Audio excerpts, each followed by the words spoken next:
solve the equation.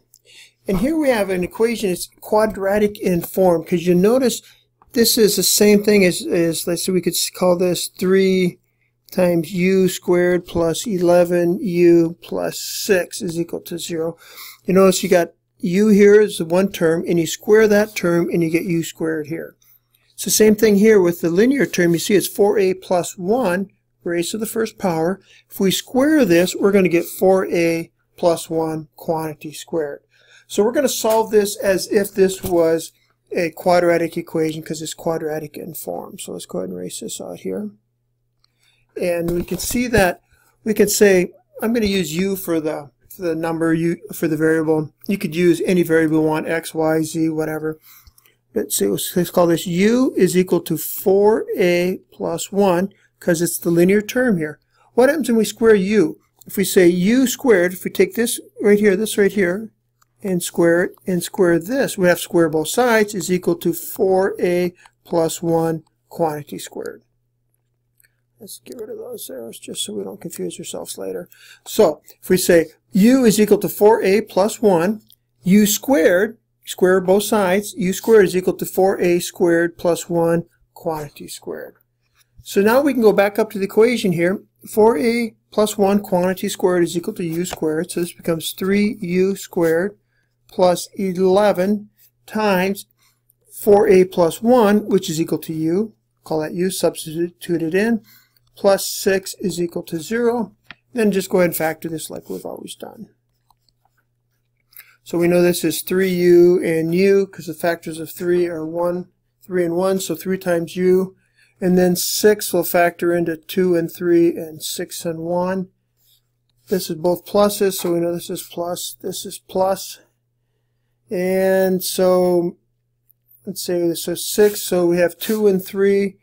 How can we get to 11? Oh, if we go 3 here and 2 here, we'd go, this becomes 2 times, this becomes 2u to check. This becomes 9u. Add those together, we end up with 11u, which is what we're trying to get there. So it checks.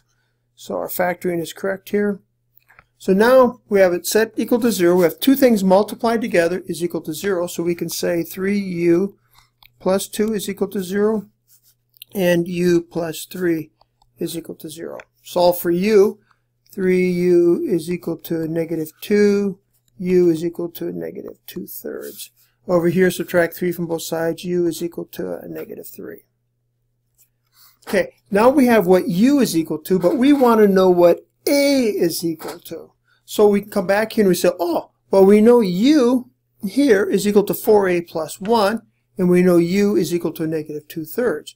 So we can substitute negative 2/3, because it's equal to u here, so we just take this and plug it back in for the u here, is equal to 4a plus 1. Let's see, subtract 1 from both sides, so let's make this 3/3, so subtract 3/3 from both sides. This will make it what, negative 5/3. Negative 5/3 is equal to 4a. Divide both sides by 4. This is the same thing as 4 over 1. So anything divided by, take the inverse and multiply. So this is negative 5/3 times the inverse of 4 over 1, which would be 1/4, is equal to a. So a is going to equal negative 5/12. 5 times, negative 5 times 1 is negative 5. 3 times 4 is 12. So it's going to be a is equal to negative 5/12. And we also know u could be equal to a negative 3. So we'll say negative 3 is equal to 4a plus 1. Because we take the negative 3, because we know u is equal to negative 3. So therefore, negative 3 is equal to 4a plus 1. You could plug it back into the squared term here, but it's harder. So the easiest thing to plug it in just to the linear portion here. So you only have to plug it in for the u term. See, subtract 1 from both sides, it gives negative 4 is equal to 4a. So a is equal to, divide both sides by 4 is equal to negative 1. So our solution here would be a is equal to negative 5/12 and a is equal to negative 1.